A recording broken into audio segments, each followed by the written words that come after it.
À compter du 29 février 2020, toutes les entreprises du secteur public et du secteur privé en République du Bénin sont astreintes à se conformer à la nouvelle réglementation, celle qui les oblige désormais à délivrer à leur clientèle des factures normalisées. C'est l'information essentielle qu'il convient de filtrer de la rencontre initiée par la Chambre de commerce et d'industrie du Bénin dans la matinée de ce mardi 4 février 2020. Animée par la Direction générale des impôts, cette rencontre a permis d'apporter toutes les clarifications nécessaires sur l'acquisition des machines électroniques certifiées de facturation. Lors de cette séance, le directeur de la planification et du suivi-évaluation coordonnateur de la réforme des factures normalisées a informé et sensibilisé les responsables d'entreprise sur la pertinence, la nécessité et l'enjeu de la réforme des MECEF. À l'issue de la rencontre, il est revenu sur le contenu de cette réforme.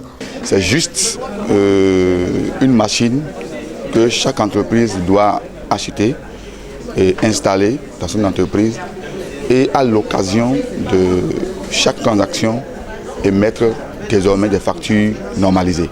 Et quand nous parlons de factures normalisées, c'est des factures classiques, factures ordinaires, comme toute facture, mais auxquelles la DGI ajoute des éléments de sécurité qui prouvent que la facture elle est vraiment normalisée.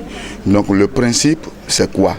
Lorsque tu es une entreprise et que tu as un système de facturation, par exemple tu as un logiciel de facturation, tu achètes ce que nous appelons un module de contrôle de facturation, tu fais les paramétrages qu'il faut et tu connectes donc cet appareil-là à ton système de facturation, d'accord? Et du coup, toutes les informations de vente, je dis bien de vente, avant l'impression de la facture sont envoyées à ce module-là qui l'analyse à son niveau et envoie maintenant les éléments de sécurité au système de facturation qui imprime ensemble avec le contenu de la facture. Mais il y a des entreprises qui n'ont pas un système de facturation, mais qui sont obligées également d'émettre des factures normalisées. Ces entreprises-là, c'est la machine que nous appelons unité de facturation qui est adaptée à leur structure. Donc, c'est comme des petites calculettes. Elles achètent ces machines-là. Le fournisseur chez qui elles vont acquérir ces machines vont les former à l'utilisation, comment faire, comment utiliser, tout ça. Mais le problème ici, ces machines ne permettent que des impressions au format A8, donc comme des tickets de caisse.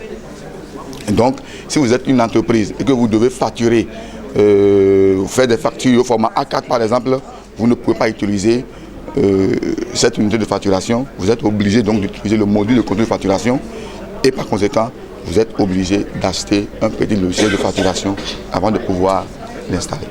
Face aux opérateurs économiques, le directeur de la planification et du suivi-évaluation de la Direction générale des impôts a montré que cette réforme vient pour aider les entreprises publiques comme privées à mieux gérer leur comptabilité et leur trésorerie. Cette réforme, elle est vraiment très importante, pertinente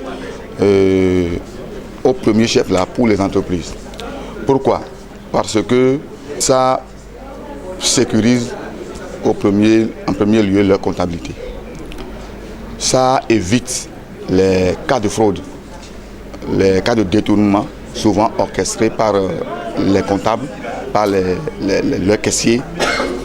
Et donc, nous avons par exemple expérimenté une phase pilote et au cours de cette phase-là, beaucoup d'entreprises ont témoigné qu'ils ont vu leur chiffre d'affaires tripler, quadrupler, tout juste parce qu'il n'y a plus de vol, il n'y a plus de détournement, il n'y a plus des cas de sous-traitance au sein de l'entreprise.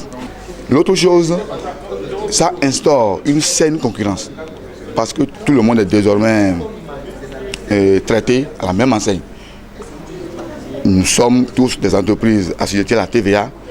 Si nous utilisons tous la machine, nous sommes tous obligés donc de tasser, de facturer la TVA et donc nos prix seront approximativement les mêmes. Éloi Haro, directeur général de l'entreprise Crater Bénin, présent à cette rencontre, a avoué à la presse qu'il s'agit d'une bonne réforme mais qui mérite l'accompagnement du gouvernement béninois. L'utilisation de la machine a été très active parce que s'il faut que des micro-entreprises qui n'ont même pas de fonds de commerce, qui n'ont rien, qui n'ont même pas de marché, sortent du cours à la création, près de 600 ou 700 000 francs pour acheter une machine. Je crois que ce serait un peu aléatoire. C'est vraiment aléatoire que ça se passe comme ça. Ils n'ont même pas de bureau, ils n'ont même pas de fourniture. Il y a des entreprises encore qui sont dans les sacs, comme il l'a dit lui-même. Et ces entreprises pourront sortir près de 700 000 francs à acheter des machines de facturation. Ça, il faut vraiment un accompagnement. Il faut nécessairement un accompagnement de l'État. Sinon, les dépenses effectuées pour faciliter la création des entreprises à la pièce, ces dépenses seront des dépenses à jeter à l'eau. La réforme n'est pas dérangeante. La réforme, c'est pour élargir la base de l'assiette. C'est normal que tout citoyen, tout béninois qui profite des facilités de l'État puisse contribuer à la capitalisation des fonds. Ils sont d'accord.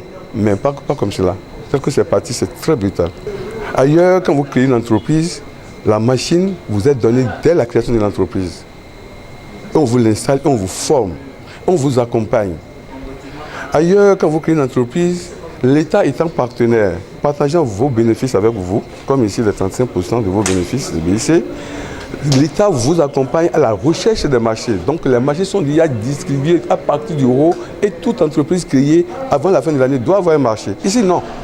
Il faut courir, il faut faire, et puis après encore, on vous met des charges. On va enterrer les jeunes entreprises. Au-delà de la machine, il faut que l'État voit dans quelle mesure les jeunes entreprises créées soient tutorisées. Il faut des tuteurs. Parce qu'on ne peut pas créer notre entreprise aujourd'hui et commencer par faire des appels d'offres. On n'aura pas les fonds, on n'aura pas les moyens.